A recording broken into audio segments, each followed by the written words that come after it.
Big pass நிகழ்ச்சி அப்படின்னாலே சண்டைகளுக்கு பஞ்சமே இருக்காது. சண்டை போட்டால் ப்ரோமோவில் வந்துவிடலாம் அப்படின்ற மனநிலைமையுமே போட்டியாளர்களிடையே கடந்த சில சீசன்களாகவே இருந்துட்டு இருக்கு. அதே ட்ரெண்ட் தான் தற்போது நடைபெற்று வரும் பிக் பாஸ் சீசன் 9 நிகழ்ச்சியில பங்கேற்றுள்ள போட்டியாளர்களுமே ஃபாலோ பண்ணிட்டும் இருக்காங்க. அதுலமே குறிப்பாக தான் எப்படியாவது ஃபேமஸ் ஆகியே விட வேண்டும் அப்படின்ற வரியோடு திவாகர் உள்ளே சென்றுள்ளதால அவர் சண்டை போடுவதை ஒரு பழக்கமாகவே வச்சிருக்கார். வந்த முதல் நாள்ல இருந்தே தொடர்ந்து சண்டை போட்டு கொண்டிருக்காரு. திவாகர் ஒரு பிசியோதெரபி மருத்துவர், அது அரசால அங்கீகரிக்கப்படாதது, அதனாலதான் அவர் மருத்துவரெல்லாம் இல்லை அப்படின்றது போல கெமி சமீபத்துல பேசியிருந்தாங்க. அதற்காக கெமியுடன் சண்டை போட்டார் திவாகர் அவர்கள். அது மட்டும் இல்லாம அங்கு உள்ளவர்கள் எல்லாம் நடிகர்கள் விஜே ஆர்ஜே அவர்கள் எல்லாம் பல ஆண்டுகள் வாங்கி பெயரையும் புகழையும் தான் பெற்று வந்தாங்க.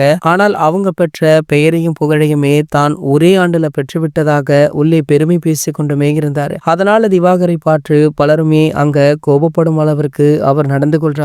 இந்த நிலையில இன்றைய எபிசோட்ல ரம்யா ஜோவுடன் சண்டை போடுறாரு நம்ம திவாகர் அவர்கள். கிமி இவர் விஷயத்துல எதுவுமே சொல்லக்கூடாது, பிரவீன் அண்ணாவுமே எதுவும் சொல்லக்கூடாது, ஆனால் இவர் மட்டும் எல்லா விஷயத்திலுமே மூக்க விட்டு இது தப்புன்னு சொல்லுவார் அப்படின்னு பேசி கொண்டிருக்கும் பொழுது அருகில் இருந்த திவாகர் அவர்கள் சொல்றதை கேளுமா அப்படின்னு சவுண்ட் விடுறார். இதனால கடுப்பான ரம்யா ஜோ கத்திர வேலையெல்லாம் இங்க வச்சுக்காதீங்க அப்படின்னு சண்டை முத்த ஆரம்பிச்சிருக்கு. இந்த ப்ரோமோ தற்போது வெளியாகி வைரலுமே ஆகிட்டு இருக்கு. கண்டிப்பாக இன்று இரவு நிறைய சண்டை இருக்கும் போலயே அப்படின்னு ரசிகர்களுமே ஆவலுடன் காத்துட்டு இருக்காங்க.